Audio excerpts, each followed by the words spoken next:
they'll look at the box scores and say, oh, he had 3 tackles and no sacks. He didn't do anything in this game. Well, then I'll post these stats about, well, actually he did have a huge impact in the game. And they'll say, well, it doesn't matter because we lost. I'm like, okay, so his impact in the game doesn't matter just because we lost. I don't recall him throwing 4 interceptions on the offensive side of the ball. So I think that the way Myles Garrett's playing this year is something we can hang our hats on going into next year. We've got one of the best pure pass rushers in the NFL. He had yesterday against the Chiefs, he had a 31.6% pass rush win rate. That was the 3rd highest on the week of all edge rushers. He generated 12 quarterback pressures all by himself yesterday. That's almost twice as many as the next highest edge rusher. Nobody else had more than 7 in a game yesterday. He had 12 by himself.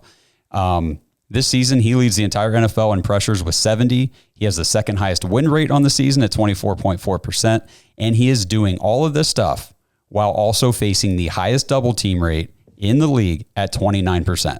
I think the next highest is Micah Parsons at 26. So nobody's getting double team more than him, and yet he still leads the league in pressures generated. So he's having a Defensive Player of the Year repeat type of season, and he's definitely going to be in the conversation. It's one of those things where, especially Steelers fans will say, yeah, but he doesn't get home. So great. He win rate. These are all just made up stats, blah, blah, blah, blah, blah, blah, blah. Do you understand? They are completely, their entire game plan is how to make it so he can't get a sack. Correct. Okay. Correct. With the double teams, running away from him, rolling away from him, all that good stuff. The chips out of the backfield and with tight ends. In order to get a sack, you need a little bit of help in turn. Like, he's not TJ Watt who just gets unblocked all the time because, I don't know, like teams clearly don't fear TJ Watt like they feel double team Myles rate Garrett. for TJ is 13%, by the way, compared to 29. Yes, and I would like to know what the unblocked rate is, because I feel like I watch a Steelers game and at least a couple times a game he just doesn't get, like, they don't block him and he gets a big sack and it's like, what a great play. I'm like, well, I would have made that. Nobody even tried to block him.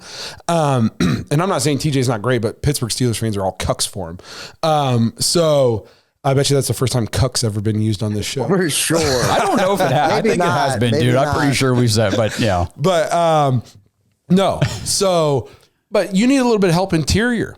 Myles beats his guy, and if there's no pressure up the middle, guess what? The quarterback just step up to the right. And all that tackle has to do is now just get a little chip on him. We got to cover better. We don't cover people as well as we did last year.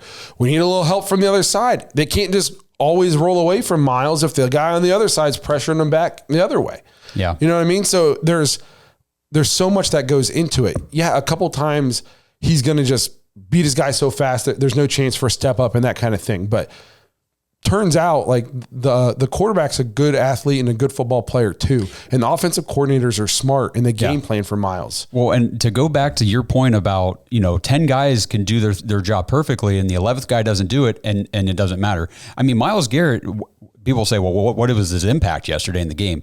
You know how many passes Patrick Mahomes threw that should have been picked off? The guy on the defensive end on the secondary just didn't pick it off.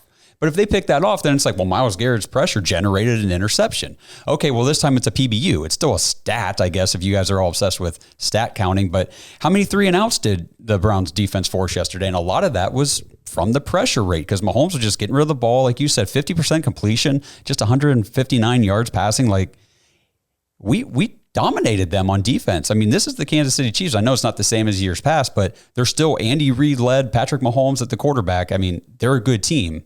And if we had a decent offense, I think we could have at least competed for this game.